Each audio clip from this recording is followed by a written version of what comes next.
ลาดเซโนพี่น้องเลยช่วงตอนเช้าเนาะตลาดใหญ่ของเมืองเซโนเนาะปิดเทศกาลกับคนหลายแล้วเนาะพี่น้องเนาะ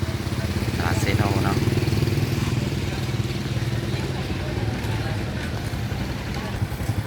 หลายคนก็มาจับจ่ายซื้อขายเพื่อเกี่ยม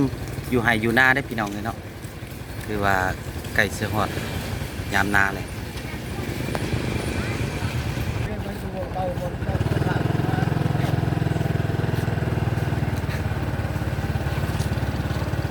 คนกระลายอยู่เลยพี่น้องครับเป็นตลาดเซาเซโนเลย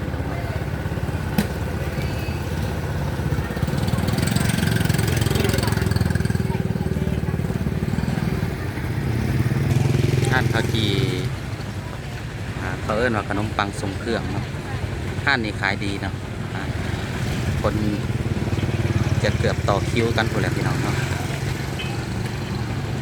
มาชมบรรยากาศเลยพี่น้องเนาะตลาดเซาเซโนเนาะ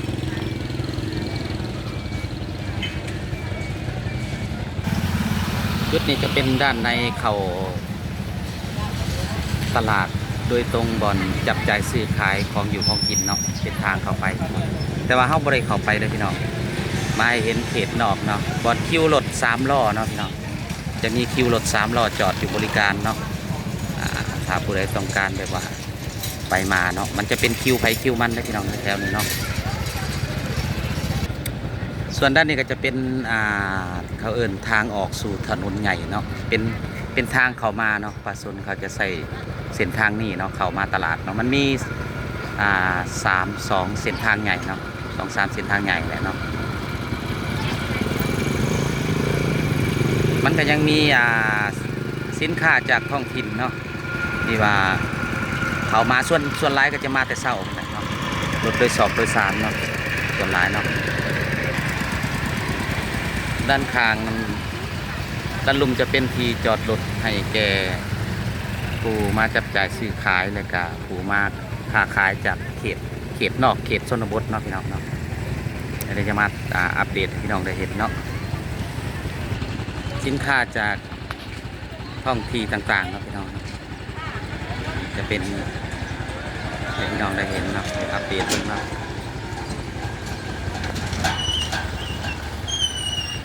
ก็จะเป็นรถพุ่มพวงพี่น้องเนาะรถพุ่มพวงเนาะ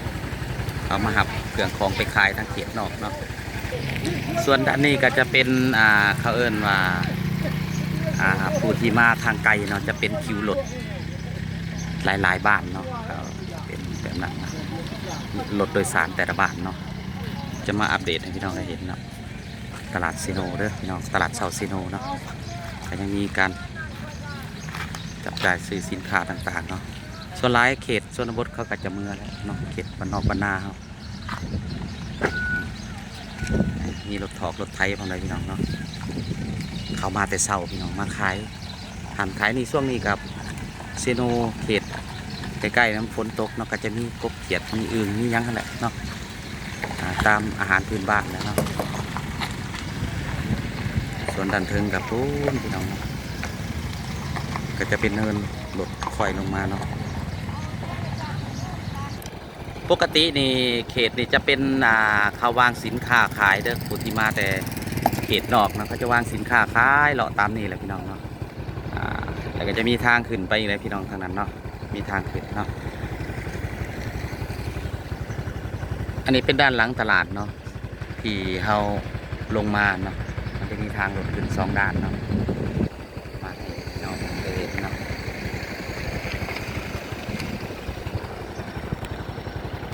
นี่คือด้านหลังเนาะบอนจอดรถถอกรถไถเลยเนาะเขาก็จะจอดรถถอกรถไถมีงัวอีกเลยพี่น้องเนาะแถวตลาดเนาะงัวของชาวบ้านเนาะ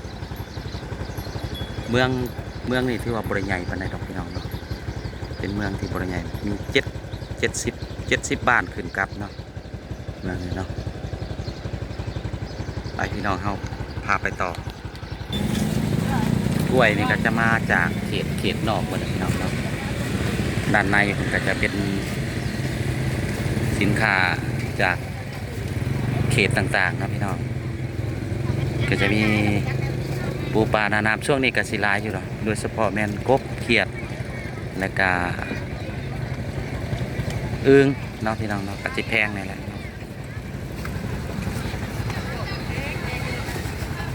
เอาซ้ำนี้ก่อนเด้อพี่น้องเนาะพบกันใหม่ในคลิปหน้าสบายดี